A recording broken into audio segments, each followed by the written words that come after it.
এভাবে আপনার লাইফকে স্টাইলকে আপনার চেঞ্জ করতে হবে। আপনার লাইফ স্টাইল হবে মদিনাওয়ালার মতো, কথা বলুন ঠিক কিনা? আপনার লাইফ হবে নবী পয়গম্বরদের মতো, আপনার লাইফ হবে সেই কালেমাওয়ালাদের মতো, কথা বলুন ঠিক কিনা? আপনি আমার অন্তরটা নষ্ট হয়ে গিয়েছে, কলিজা নষ্ট হয়ে গিয়েছে, আপনি আমার হৃদয় নষ্ট হয়ে গিয়েছে। এই জন্য আমরা সকলে সে রবকে খুশি করার জন্য, অন্তরটাকে পরিশুদ্ধ করার জন্য আমরা সকলে কোরআনের আওতার মধ্যে আসবো তো ইনশাআল্লাহ। আজ থেকে এই ময়দানে আমি কয়েকজন যুবককে দেখতে চাই যারা আমার সামনে হাত তুলে বলবে, হুজুর আজ থেকে আমি মোবাইলের গুনাহ, সমস্ত গুনাহ বাদ দিয়া আমি হাত তুললাম, আমি আমার দাড়ি রেখে দিব, 5 ওয়াক্ত নামাজ পড়ব। এরকম কিছু যুবক আমি এখানে চাই। এরকম আল্লাহর বান্দা কি এখানে আছে? হাত তুলে দেখান, আমি তার জন্য প্রাণ থেকে দোয়া করে এখান থেকে বিদায় নেব। ওই যে একজন হাত তুলেছে, ছেলেটার নাম কি? মাশাআল্লাহ, আল্লাহ তাআলা তাকে কবুল আর মঞ্জুর করুন, সকল আল্লাহুম্মা আমিন। একজন হলেও আল্লাহ তাআলা কবুল করেছে, আল্লাহ তার উসিলায় সকল যুবকদেরকে আল্লাহ কবুল আর মঞ্জুর করে নেক, সকল আল্লাহুম্মা আমিন। সম্মানিত হাজিরিন, আমাদেরকে এগুলো গণ্ডির মধ্যে আসতে হবে। আমাদের অনেক শত শত ভুল আমাদের রয়েছে। আমাদের বাচ্চা কাচ্চাকে লালিত পালিত করার নিয়মকানুনের মধ্যে আমাদের ভুল রয়েছে। এগুলো আমাদেরকে পরিশুদ্ধ করতে হবে ভাইয়েরা আমার। আমাদের যুবক সন্তানরা কী সিস্টেমে তাদের লাইফ চলতেছে, কেমনেভাবে তারা জীবনযাপন করতেছে, এটার সকল জিম্মাদারি তার বাবা মার মধ্যে পড়ে যাবে, কথা বলুন ঠিক কিনা? এই জন্য আমাদেরকে তাদেরকে সংশোধন করতে হবে। যুবক, তুমি তোমার মোবাইলে একজন কল দিলে, তুমি যেমন কলটা রিসিভ না করতে পারলে তুমি ব্যস্ত হয়ে যাও, তোমার সেই কলটা, তোমার ব্যালেন্স না থাকলে ব্যালেন্স উঠানোর পরে তাকে কল দিয়ে তুমি সরি বলো, অথচ আল্লাহ তাআলা তোমাকে দিনে 5 বার করে কল দেয়। আল্লাহ তাআলা তোমাকে দিনে 5 বার কল দিয়ে বলে, বান্দা তুমি আমার পায়ে সেজদা মারো, তুমি আমার দিকে আসো, আমি রব কথা দিলাম এই যে এক নামাজ থেকে আর এক নামাজের ওয়াক্ত পর্যন্ত এর মধ্যবর্তী স্থানে এই সময়ের মধ্যে যেটা তুমি অপরাধ করেছ, যেটা ভুল করেছ, যেটা আমার কাছে গুনার কাজ করেছ, আমি রব কথা দিলাম এই এক নামাজ থেকে আর এক নামাজ পর্যন্ত এই ইন দ্য মিনটা, এই মাঝখানের জায়গাটাকে আমি তোমার সকল পাপকে বিমোচন করে পরিশুদ্ধ করে দিই, সকল সুবহানাল্লাহ। এটা আমরা করতে পারি না। যুবক একদম কানের কাছে মোবাইলটা নিয়ে ঘুমায়, কে কল দিল না দিল সেটা ঠিকই টের পায়, কিন্তু মুয়াজ্জিনের আজান আর কানে ঢোকে না। যদি বলা হয়, বাবারে তুমি কি মুয়াজ্জিনের আজানের, ফজরের আজান শুনতে পাবো? না, আমি ফজরের আজান কীভাবে শুনতে পাবো? শুনতে পাবে না তো।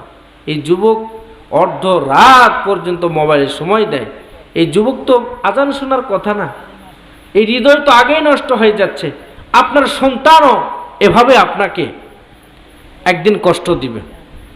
যুবক, তুমি ভাবতেছ যুবককালে গুনাহ করে তুমি আবার যখন বাবা হবে তোমার সন্তান থেকে তুমিও কখনো কোশ্চেন কালেও ভালো আশা করতে পারো না, কথা বলুন ঠিক কিনা? আজকে তোমার বাবার সঙ্গে তুমি বেয়াদবি করবা, তোমার সন্তান যখন হবে, তুমি বাবা হবে, তোমাকেও তোমার সন্তান কষ্ট দিবে, কথা বলুন ঠিক কিনা? আজকে যারা মা বোনেরা যারা কথা শুনতেছেন, আপনি জানেন না আপনার সন্তানকে, আপনার মাকে আপনি যেভাবে কষ্ট দেন, আপনার সন্তান হলে আপনাকে সে পরিমাণ কষ্ট দিবে।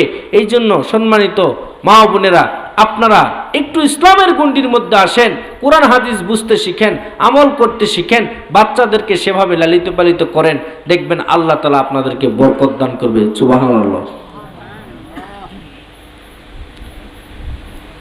ও আমার বাবাজিরা, গভীর রাতে, গভীর রজনীতে কোরআন হাদিসের কথা শোনার জন্য আমরা যে সমস্ত ভাইয়েরা এখন উপস্থিত রয়েছে, আপনাদেরকে লক্ষ্য করে বলি,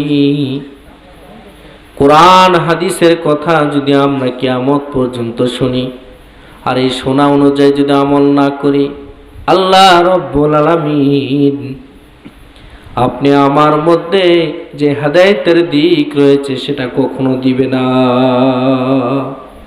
আমল করতে হবে, আপনি আমাকে আমল করার জন্য রাজি আছি তো ইনশাআল্লাহ? আপনাদেরকে মনে হয় ঘুম ধরেছে, আপনাদেরকে কি ঘুম ধরেছে? যদি ঘুম ধরে থাকে আমার সঙ্গে একটু জিকির করতে পারবেন ইনশাআল্লাহ? তাহলে একটু জিকির আমার সঙ্গে করেন। লা ইলাহা ইল্লাল্লাহ লা ইলাহা ইল্লাল্লাহ লা ইলাহা ইল্লাল্লাহ লা ইলাহা ইল্লাল্লাহ লা ইলাহা ইল্লাল্লাহ জোরে লা ইলাহা। যাহার দিলে আছে আল্লাহর ভয়, আল্লাহ আল্লাহ সব সময়। আহারে নিদেরা ভালো লাগে না, আহারে নিদেরা ভালো লাগে না, ভালো লাগে শুধু আল্লাহ লা ইলাহা ইল্লাল্লাহ লা লা ইলাহা ইল্লাল্লাহ মুহাম্মাদুর রাসূলুল্লাহ সাল্লাল্লাহু আলাইহি ওয়াসাল্লাম। সম্মানিত ভাইয়েরা আমার, আল্লাহ তাআলা কোরআন এবং হাদিসের মধ্যে থেকে যে আপনাদের মাঝে আয়াতটি পাঠ করেছি, তার মধ্যে সে আয়াতের মধ্যে আল্লাহ তাআলা বলেন ওয়া মা আরসালনাকা ইল্লা রাহমাতাল লিল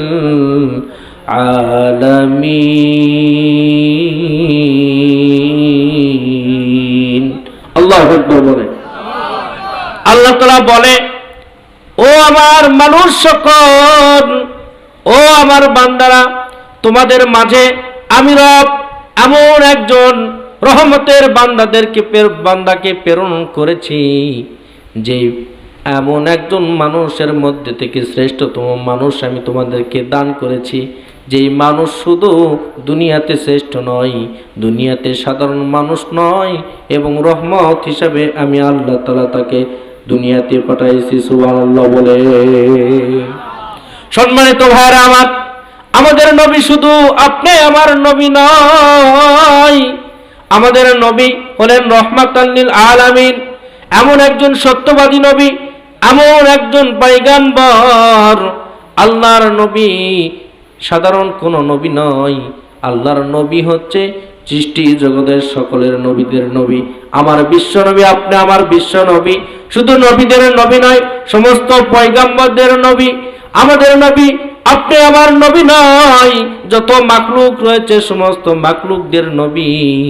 এমন সেই শ্রেষ্ঠতম পাওয়ারফুল একজন নবীর উম্মত হওয়ার পরে আপনি আমি যখন গুনাহ করি, রওজার মধ্যে আমার বিশ্ব নবী কান্না করে করে সেই গুনাহগার উম্মতগুলোর জন্য কিয়ামত পর্যন্ত কান্না করবেন, হাসরের ময়দানে কান্না করবে। অবশেষে আপনি আমাকে জান্নাতে নিয়ে যাওয়ার জন্য যেই মানুষটা এত ব্যস্ত রয়েছেন, যেই পয়গম্বর নবী ব্যস্ত রয়েছেন, সেই নবীর জন্য আমরা একবার জবানের দরুদ পাঠ করতে পারি না। কথা বলুন ঠিক কিনা?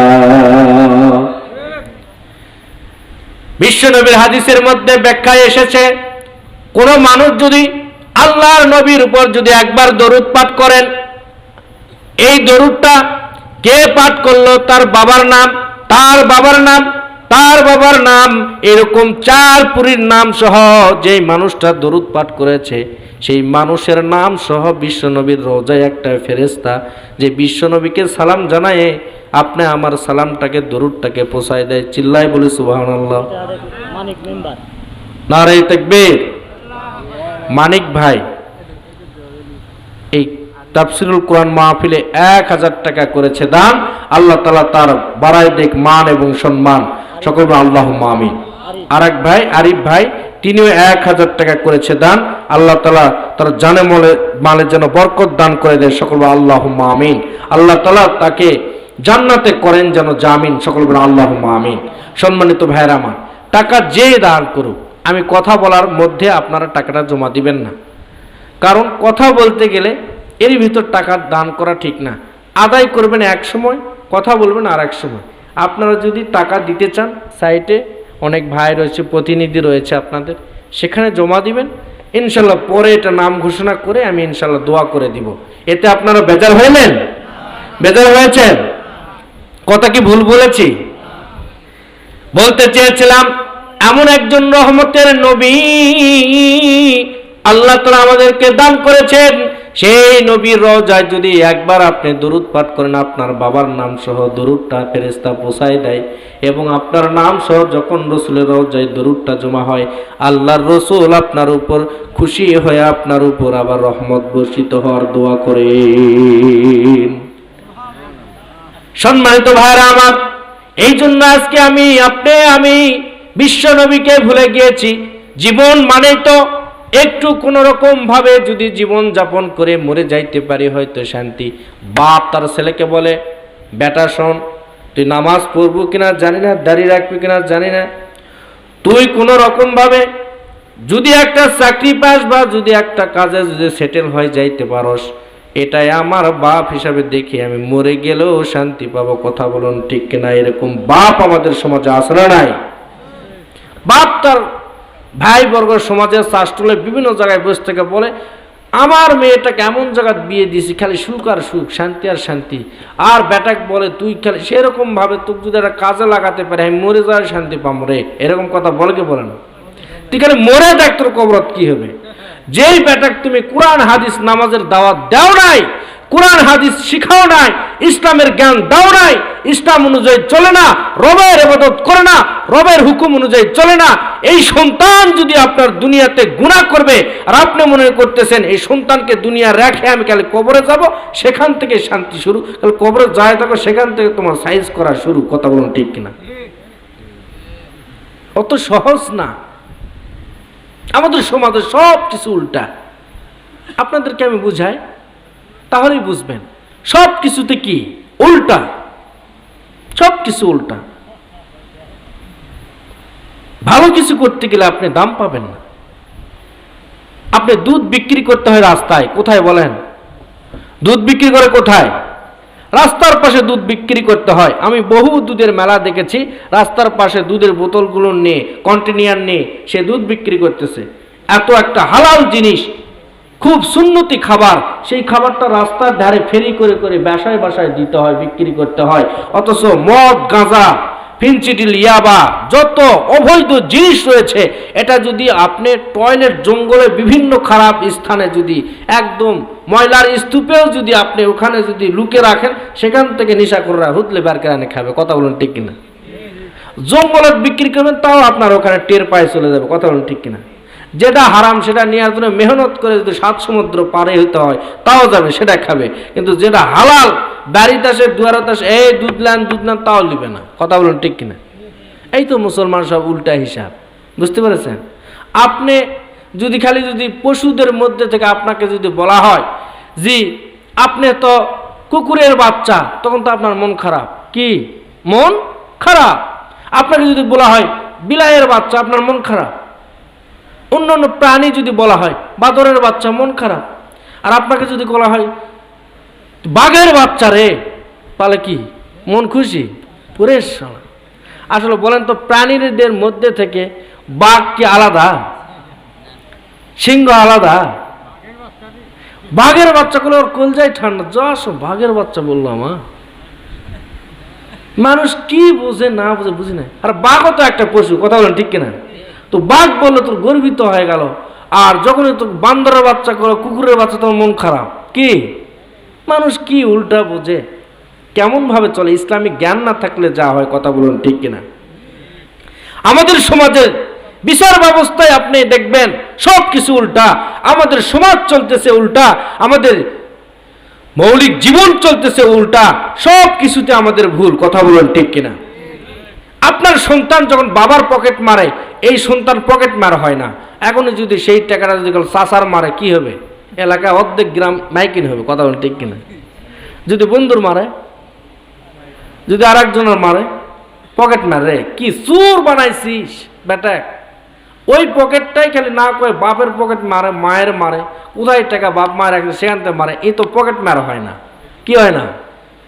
আপনি শিক্ষাটা যদি সেই বাসার থেকে দিতেন, বাবা হোক, মা হোক, ভাই হোক, বোন হোক, টাকা পয়সা সম্পদ যা কিছু তুমি না বলে নিয়ে নিষেধ, এটা ইসলামে হারাম, তাহলে সেখান থেকে সে শিক্ষা পেত। কথা বলেন ঠিক কিনা?